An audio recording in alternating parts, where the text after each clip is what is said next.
Hello, welcome to the next episode of Borak. Now for this episode, we are going to be focusing on Sabah. And so whenever we talk about issues that cropped up, right, concerning, say, policies about education, about citizenship, about parliament representation, tax, inevitably, when it comes to Sabah, the topic of Malaysia Agreement 1963 would come up. And so that is what we're going to be talking a little bit more today with our special guests. Before we go into the topic, my name is Firdaus Husni. I am the Chief Human Rights Strategist at MCCHR. And with me, Azad Akbar Khan, a lawyer. And of course, we have our special guest. Now, just to share with you, our special guest today, Yong Yit Jee, is actually the guy who first introduced me to this particular topic, the topic of MA63. We had a deep discussion on representation and how, the various states were represented in Parliament. And of course, the topic of MA63 naturally came up. So, G, before we dive into the topic, perhaps if you'd like to just give a little bit of an introduction of yourself. Ken, sure. Hi everyone, I'm Yong Yit Jee. I'm also a lawyer. I know Azad from my time when I was practicing in West Malaysia. We used to play basketball together. That's how we got close to each other. He played very well. Played, I used the past tense, sorry. Yeah. Due to injury, I understand. But yes, so now I am the Supreme Council member of Sabah-based political party. The name is called Sabah Progressive Party. SAPP is the short form. I'm also the Vice Youth Chief of this political party. So I had the benefit and the liberty to give a number of talks on MA63. Sorry, MA63 stands for Malaysia Agreement 1963. Yeah. So then, because of the topics and the interest I had with this particular topic, naturally, Sabah, as a Sabahan, we feel very shortchanged. You look at the developments and all that. Sabah being one of the richest states in terms of resources, yet we have been the poorest states for the longest time that I can remember. So yes, MA63 is a topic that I'm very much interested in, and I've done, I wouldn't say extensive, I won't even call myself like expert, but I would say that I know quite a fair bit, at least to raise awareness for the public and also for the audience of Borak. Yeah.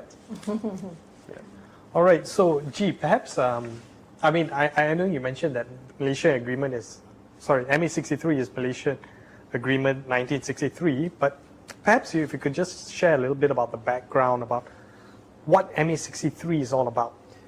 Okay, so I'm going to have to do a bit of sejarah here. Okay, so back in the days, of course we all know that Malaysia used to be under the British colony, right? Then what happened was they wanted to really let go, if you know what I mean, due to the time, what happened back then at that material time. So at the time, the discussions, various visits to Sabah, Sarawak, and even in the UK, London, they all met up. At the time, it was states of Malaya, Singapore, North Borneo. Sabah used to be called North Borneo, and then Sarawak. So the four of them had this discussion, and they had agreed on certain terms. Now, prior to that, before Sabah and Sarawak actually, or rather North Borneo, then North Borneo, when they were discussing, there were a lot of terms that were presented and agreed. There were a lot of visits to Sabah and Sarawak to get the feedback. So the few documents that were important, which I would call the constitutional documents, but I'll just mention a few of them. One would be the Corporate Commission. However, I'm a bit skeptical about this.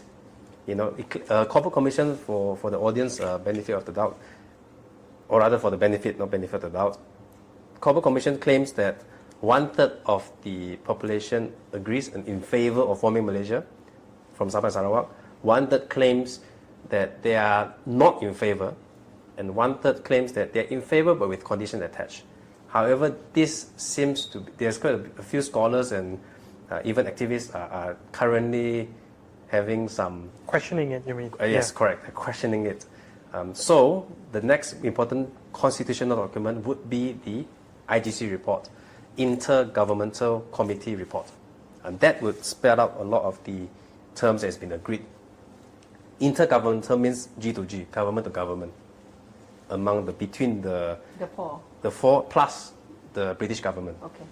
Right. So in 1963, Malaysia Agreement was signed and formed.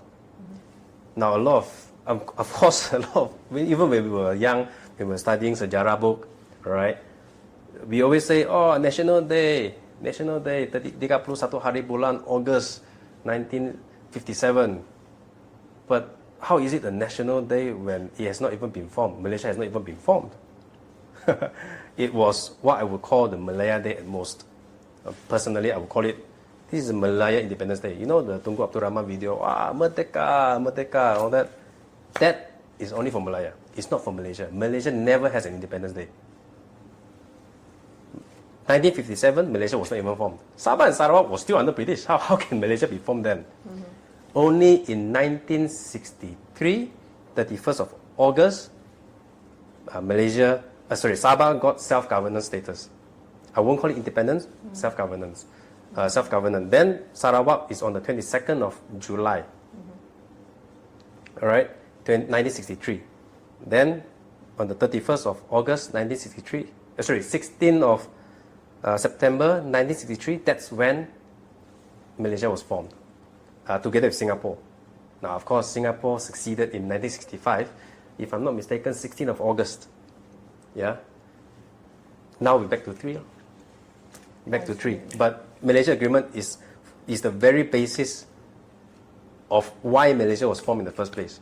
And this agreement has then, law has been enacted, this Malaysian Act has been enacted, and then Malaysia was formed. And the federal constitution supposedly incorporated a lot of the terms in the Malaysia Agreement into the federal constitution. The terms that's been agreed upon. Supposedly lah, before, politics happen, things change, certain powers have been taken away, etc., etc. Yeah. So is it correct to say that the federal constitution, as we see it today, does not reflect what has been what are in the Malaysia Agreement 1963? Is that the contention here? I would say today, as in today, 2025, it is closer to the original MA63, closer, but we still got a long way to go. Yes. For example, I'll just give a few examples. All right. Back in the days before the amendment in 2021 or 22, I can't remember, the definition of federation is State of Malaya. Okay, and then National Day is defined as 31st of August 1957. But how can that be true? Federation, State of Malaya no longer exists. All right? It should be Malaysia Agreement. Malaysia Day. Now Malaysia Day is, Federal Constitution has been amended. Malaysia Day is now properly defined in the Federal Constitution. Yeah, so I would say it's closer. And of course, many of us know that Sabah and Sarawak used to be called one of the 13 states, when that's not true. MA63 actually states very clearly, North Borneo, Sarawak, Singapore, and State of Malaya. All right? So how can the Sabah and Sarawak be downgraded into one of the 13 states? Now, this also has been, this is good news, been amended, the Federal Constitution, Article 1.2, if I'm not mistaken, where Sabah and Sarawak have been taken out from the definition in the 13 states. It's been recognized. Basically, the autonomous identities of these two states have now been recognized. So in a way, I would say it's clearer and moving closer to MA63, but still got a long way to go. Yeah. All right. Speaking of the the changes that you say have made the federal constitution closer to MA63. So my question then is, what's left? What are Sabahans and Sarawakians asking for to better reflect MA63? I can't say for Sarawakians because they are a lot more advanced than the Sabahans in terms of fighting for their rights under MA63. But I can say for Sabahans is that even though it's enshrined in the federal constitution, it is still not being fulfilled. So I'm not even going to touch on those things that's not been incorporated in the federal constitution. I'm just going to touch on those things that have been even enshrined in the federal constitution. For example, the tax revenue, 40% tax revenue issue. Yeah. I see. So you're saying that the conversation on MA63 where Sabah is concerned, there are two layers. One is on things that are already incorporated but not implemented, and one is things that are in the agreement but not incorporated in the constitution. Yes, and also various other issues. I see. Yeah, but I'm not going to go into every single one of them. It's just too many. It's just too many. So you mentioned tax representation. That's one. Any other? Tax and representation. Tax and representation in Parliament. Okay, Yeah. so these two are the main. I would say these two are currently the most important issues in Sabah at the moment. Because, 40% tax revenue. What exactly is 40% tax revenue, one might ask? I'll give an example. All right. For example, let's see, an insurance agent. All right. An insurance agent is attached to the agency. So when they sell a product, all right, for example, a life savings product or whatever, all right, insurance product, they will get commission. Now, usually the company will receive the commission, correct? And then the company will then release a portion of that premium commission to the agent. All right. Now, supposedly you're supposed to take 40%, say 100 ringgit is your commission. The company take 100 ringgit from the customer, and this 100 ringgit, 40%, 40 ringgit is supposed to be yours. But it's never been paid for 48 years. How would you feel? What can you do with that 40 ringgit for 48 years? And I'm only talking about 40 ringgit here, but actually the figure is a lot more. The issue on Parliament representation, is that linked to the issue on tax? Yes and no. Okay. No, because the representation. No is because 40% is already in the federal constitution. All the federal government needs to do is comply with the provision of the federal constitution. But I say yes because you need political will on the federal side to comply. And how do you want to increase that political will? Is through more representation, then you can have stronger voice in the parliament. And of course, a lot of people forget one thing, which is a very important point, is to amend the federal constitution, you need 2/3 majority. Yes. At the present, Sabah and Sarawak combined 25-26%.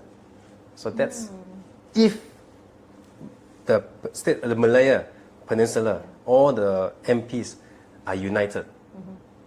They can basically, just don't care about us and just amend the federal constitution. Of course, there are certain provisions they can't amend anyway, due to the caveats and safeguard for the Sabah and Sarawakians. But if they want to amend a lot of things that would affect Sabah and Sarawak, definitely, even without Sabah and Sarawakians' input. And perhaps I may give a bit of a history. Our president, SAPP president, he once told the members and the leaders of SAPP that many years ago in Labuan, our former Prime Minister, he was the Prime Minister twice, I guess we all know who, Dr. Mahathir. He once said in Labuan, during a speech, this was in 1980s, that we don't need Sabah and Sarawak to form the government, federal government. We only need Sabah and Sarawak to have the 2/3 majority. And Sabah and Sarawak have been widely known as the fixed deposit of Barisan Nasional back then. But now they are the kingmakers. why do you think the voices are louder now? Because last time you don't need us to form the government. Now lain cerita, doesn't matter whether you are BN or PH or PN, you need us to form the government.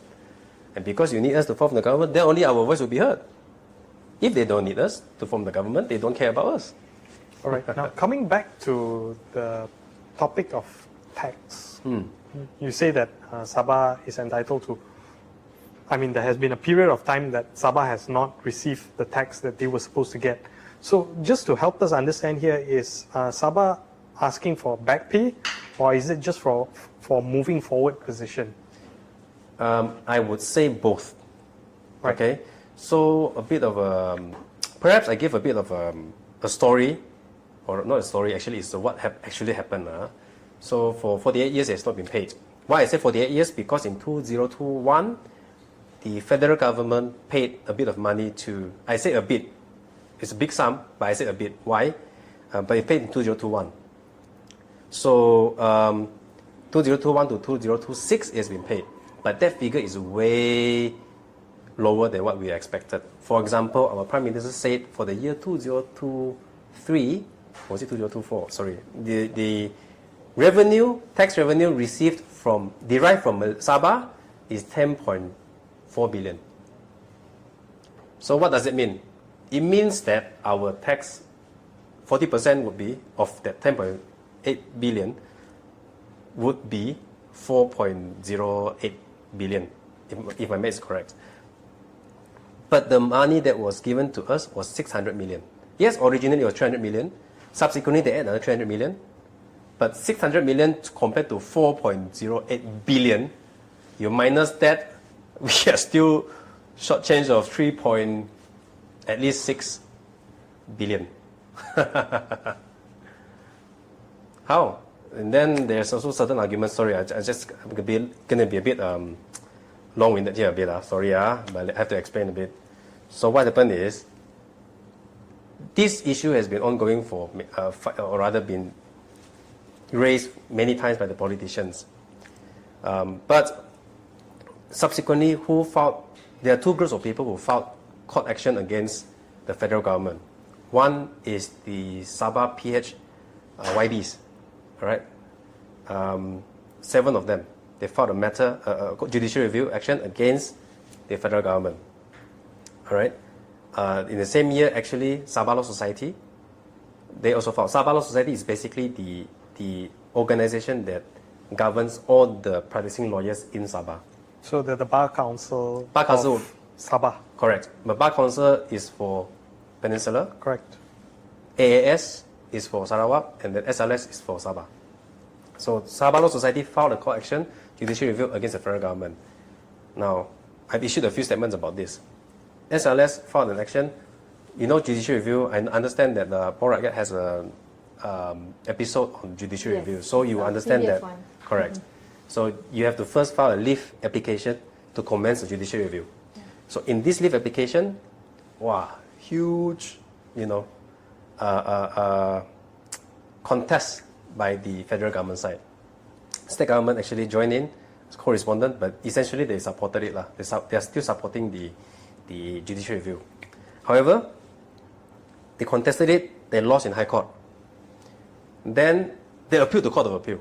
Then I issued a statement saying, if you are sincere in promising to give us, fulfill MA63, you want to give us back the 40%, why you want to appeal? It's just leave stage. Go to the merits. But they appealed. They who am I, okay? So they just appealed anyway, the federal government. They lost in Court of Appeal. They filed an appeal again in federal court for leave motion for leave to appeal to federal court. That was dismissed again, so now it's back to High Court. But why consistently appealing if you are truly wanting to fulfill the MA63, which is the aspiration and even what the Sabahans are fighting for? Why you keep appealing? If you have problem with the figures and the formula, discuss the merits. Why you keep appealing? It's like you don't want to give us.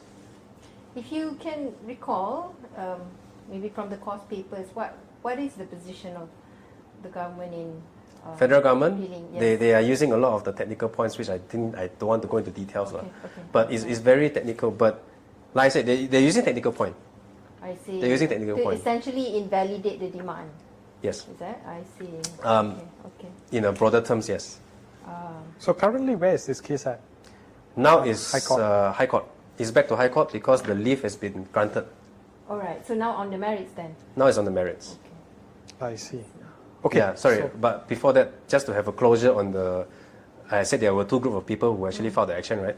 So the Sabah PH, when they filed this action, they were the opposition in Sabah. Now they then became part of the government. I would even go as far as using the word backdoor. But they became the part of the government through backdoor. Why? Because then there was a coup. Sorry, this is a bit of the political story. There's a move called, everyone heard about the Lanka Sheraton, right? Yeah, of course. Sheraton move. But there is a Kinabalu move. All right. Oh. So the Warisan, this political party, Sabah-based local political party, Warisan and Barisan Nasional actually tried to bring down the current government. GRS. Back then, GRS was working together with Barisan Nasional. But some or other, Barisan Nasional wanted to work together with Warisan to pull down GRS government. So then PHYBs work together with GRS. Okay, that's why GRS maintained as a government. Why I say this story is because before they worked together with GRS, they filed a court action for this 40%. But after they worked together, soon after that, they withdrew the case. Ah, I see. So why withdraw? Why withdraw? Is it because when you're suing your big boss, or sorry, I shouldn't use the word big boss, but your prime minister is also the chairman of Pakatan Harapan.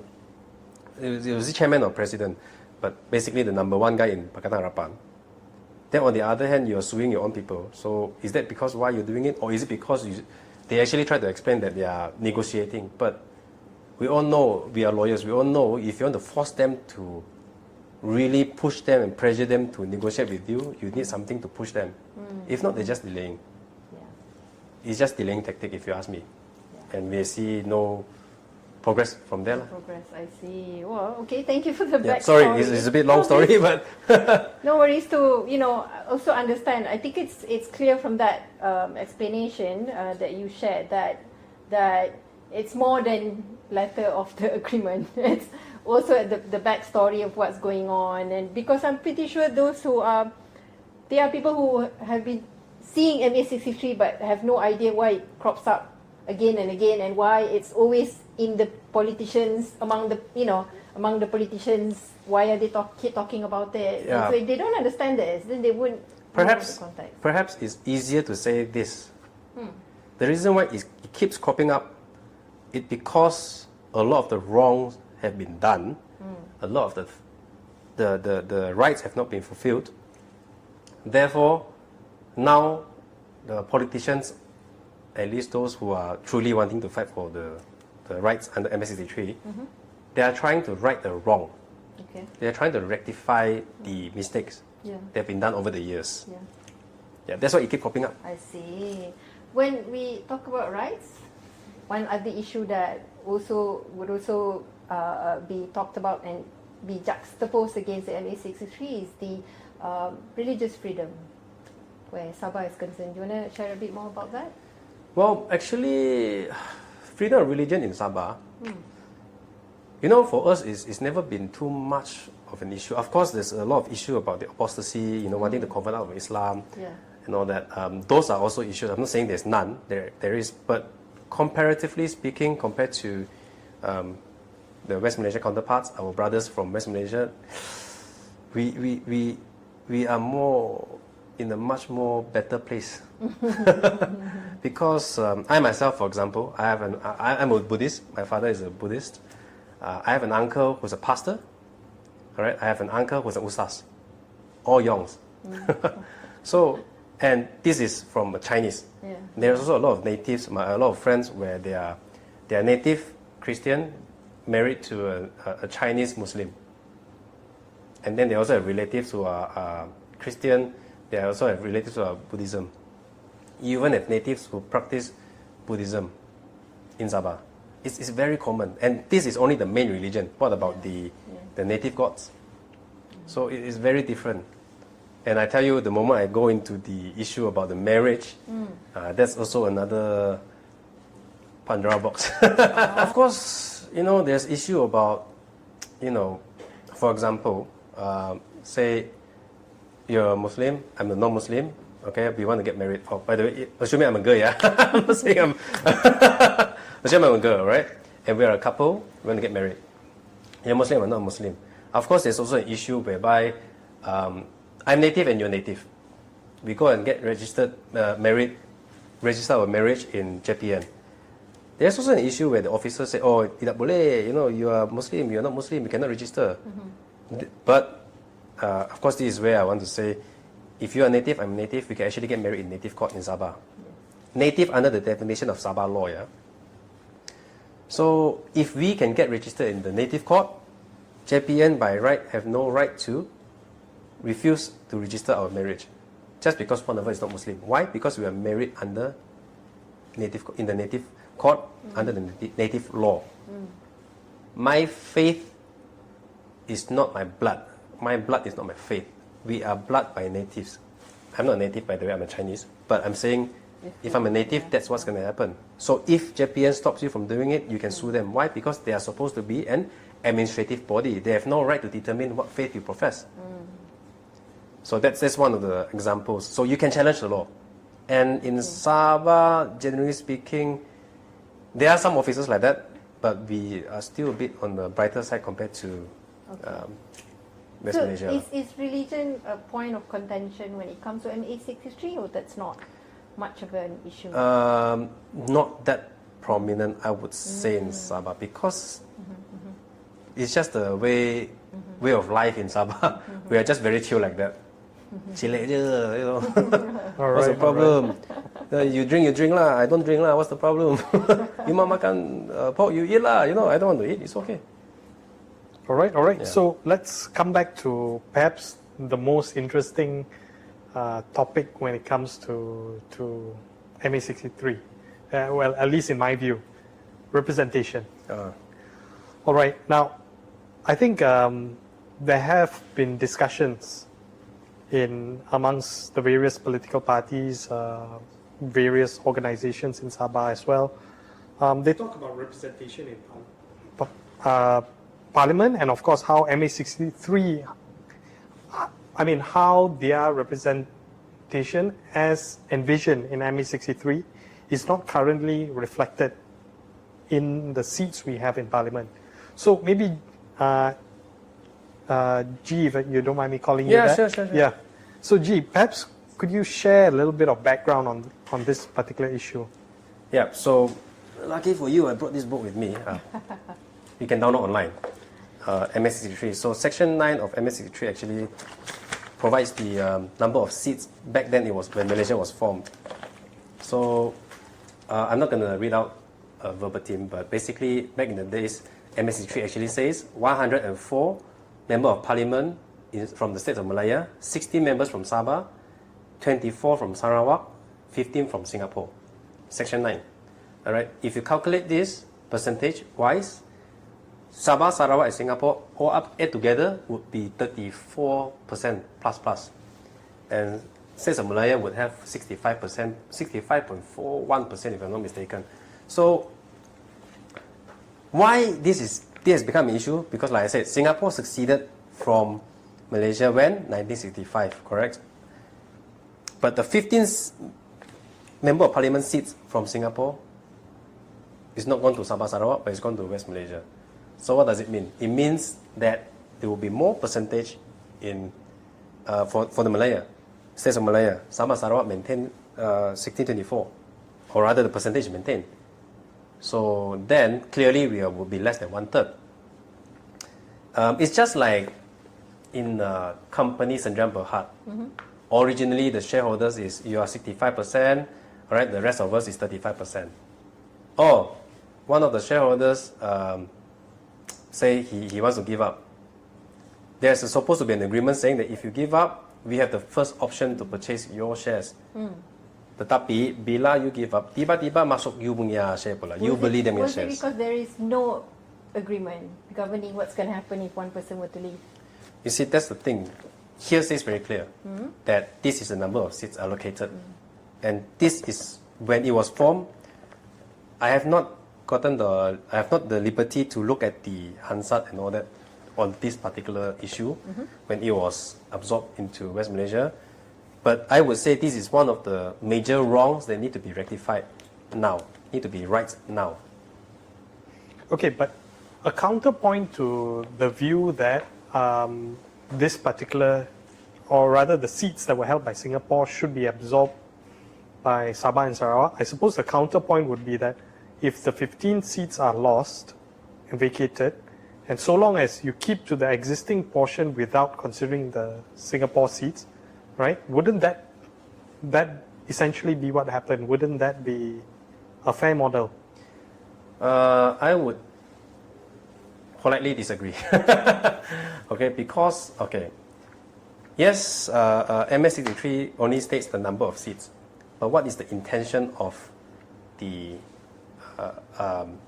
division of seats. the division of seats back then among the parties that signed the agreement?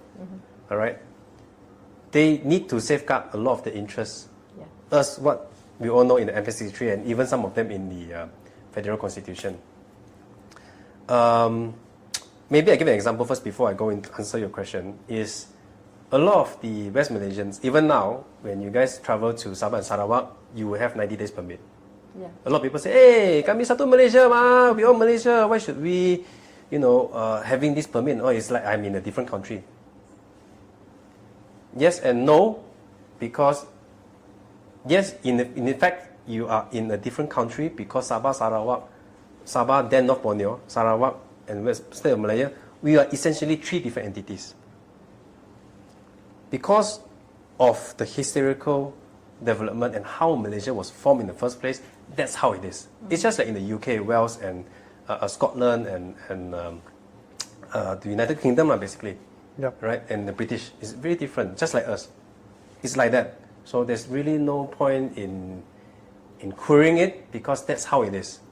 Just like lawyers, I'm sure if you have some lawyers in your audience, they will also say, when I was here, also a lot of them asked, even you asked me this question before, wow, you Sabahan can come to West Malaysia to practice, but how come we cannot practice there? I said, look at Article 161 of Federal Constitution. It's provided for is to safeguard Sabah and Sarawak.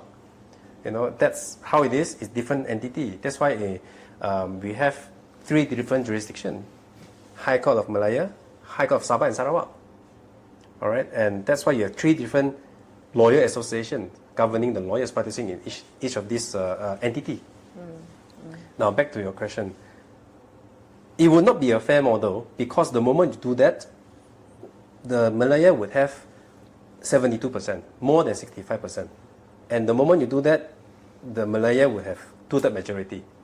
And with that, Federal Constitution can be amended whereby some of the provisions that are supposed to safeguard Sabah and Sarawak's interests can be amended the moment all of the MPs from Malaya unite. That would be a problem. So that would not be a fair model. I would argue the fair model is the entire seats of Singapore should be distributed among Sabah and Sarawak.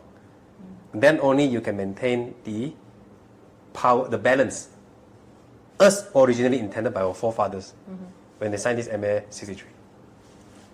I see. But this particular position doesn't quite jive with the one man, one vote principle, right? So, because what you would have is that Sabah and Sarawak would have an outsized voting power in a sense, where a Sabahan vote will count more than a peninsular voter, just by virtue of the fact of how, the population is. So how do you reconcile these two views against each other? Perhaps I give a context first. Like I said, Malaysia was formed between four different entities, four parties. One succeeded, one left in 1965. So now there are three different entities, three different groups. Like I said, you can even say three different countries.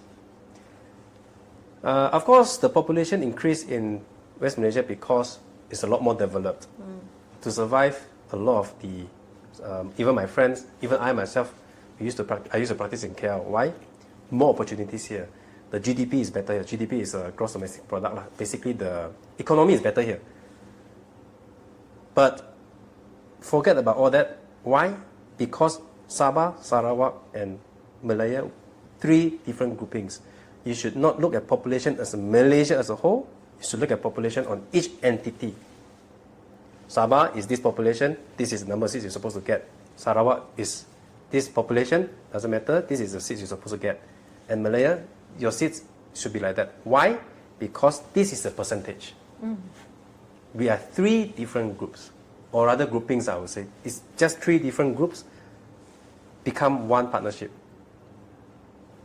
But don't impose your population on me because you sorry, I started to get a bit aggressive, but you basically breached the agreement, and why should we pay for your breach?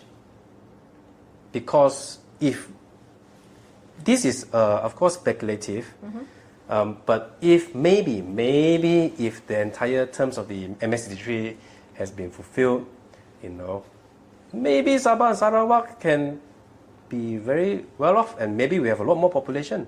Look at Singapore. Singapore resources definitely cannot compete with Sabah and Sarawak. Sorry, Sabah alone, they cannot compete, resources-wise. But why they can flourish? Why can't Sabah flourish? Why can't Sarawak flourish? I also attended a talk recently by Tan Sri Tommy Thomas, our former AG. He also explained a bit on the history of the Malaysia.